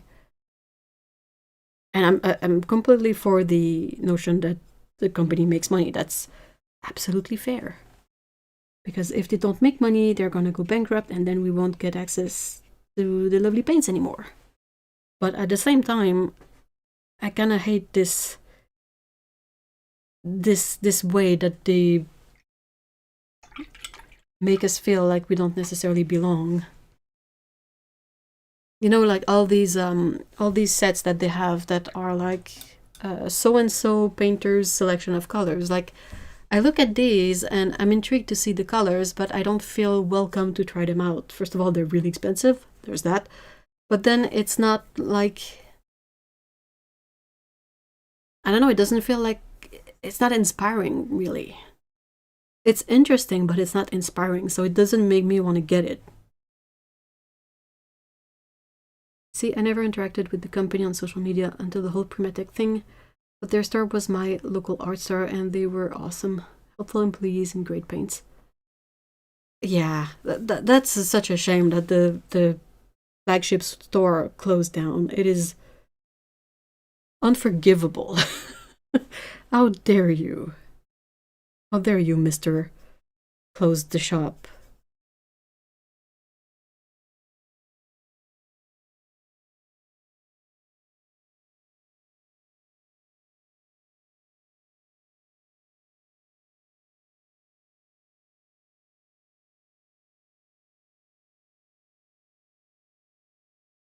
This guy does feel a bit like a...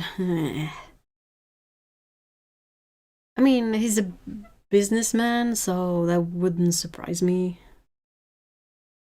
They usually go hand in hand, these two factors. But yeah, it's just...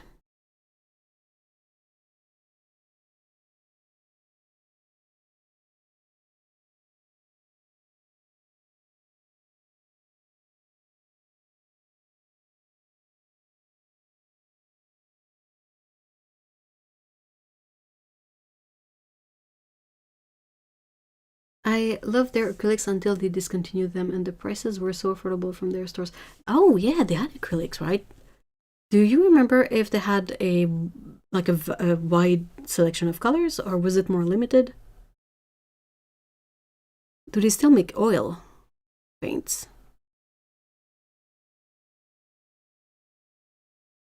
So many questions.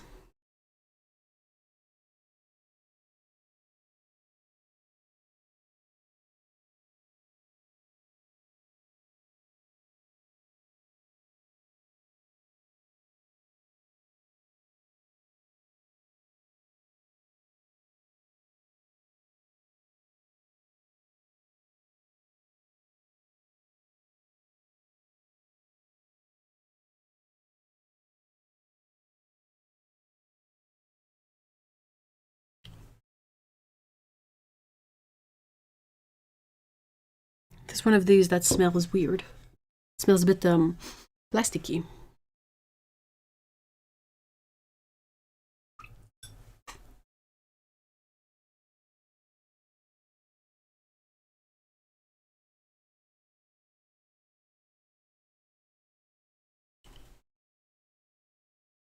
He cares only about his bottom line.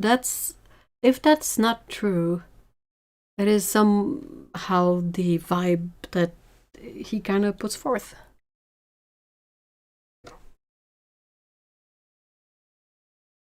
But it left a really bad taste in my mouth, the way the CEO handled that whole thing, and I'm completely unimpressed by him every time he speaks.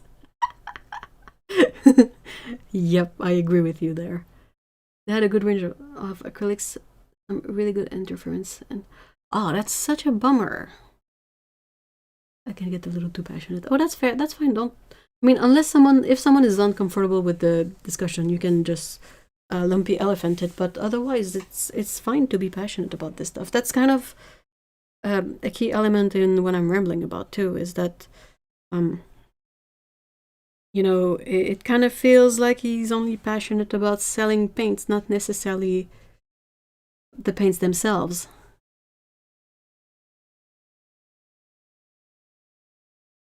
And it is fair to want to sell your products. That I don't have any issue with that, but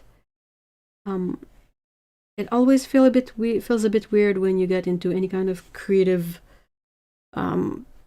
supply or like model or whatever, and the person that is behind it comes across as not particularly creative, but really, really interested into selling you stuff that you don't necessarily need.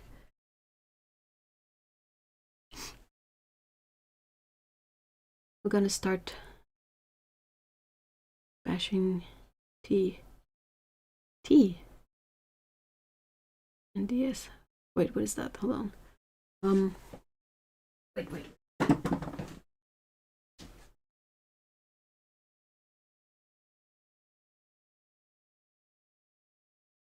What is D? All right. So very underwhelming swatches. I'm sort of aware.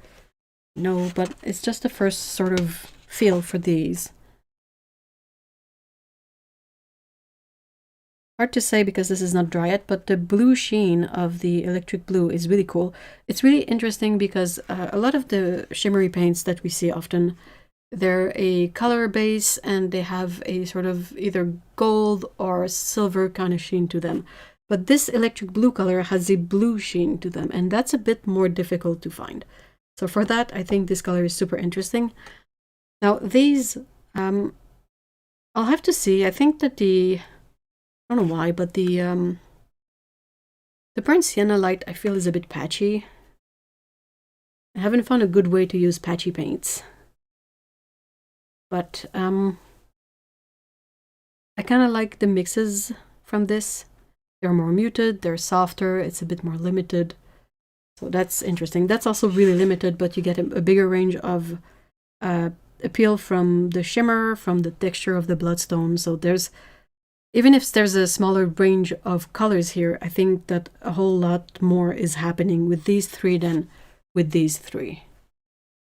So that's my initial take on these. I will, of course, come back to them at some point. If you just hire a good spokesperson and sit the heck down and shut up, I'd appreciate it. Yeah. It wouldn't be that hard. Like, just look at the number of creators on YouTube that are very supportive of the colors and that would, you know, feel a whole lot more relatable, possibly. And he can be there and they can talk it out, like have some sort of discussion about the stuff that he wants to create from the company.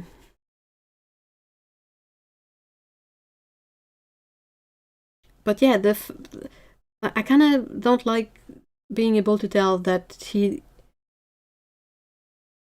not a painter, and I know that's not necessarily important, but it's weird to me the way he kind of speaks about the colors but doesn't really use them, you know, if that makes sense. I don't know. I think I'm done. I don't know what time it is. My clock is still frozen. But yeah, I think it is what about this one? No clock here. Okay, sorry about that. Yeah, I'm gonna call it for today. And yeah, I will definitely first I have to identify the mystery colors in the palette, the brass palette. And then I also have to, I kind of want to sit on these mixes and sort of keep them on the back burner in case I get I can connect two items and figure out a really good use for them, because I really like it. I like this sort of more limited approach, but you have to think more about what to do with it than you would any other selection of colors. All right. T. Who's T?